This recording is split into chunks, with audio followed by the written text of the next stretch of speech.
আমাদের ত্রিপুরায় ৮২৮ জন HIV positive এবং ৪৭ জন মারা গেছে। কিন্তু কিভাবে?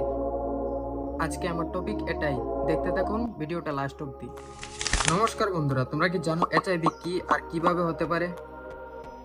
যারা জানো তো জানোই, আর যারা না জানো তারা আমার এই ভিডিওটা দেখলে বুঝে যাবে।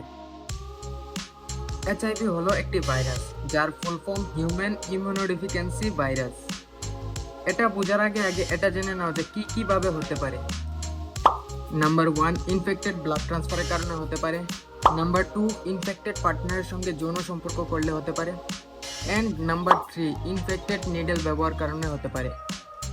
এখন অনেকের মাথায় এরকম প্রশ্ন আসবে যে আমাদের ত্রিপুরায় এতগুলি এইচআইভি পজিটিভ কিভাবে আসলো? না, তোমরা যা ভাবছো একদমই না, কারণ তারা কোনো কোটাপে নেই গায়ে थे, समझे? তাহলে এতগুলি পজিটিভ কিভাবে হয়েছে?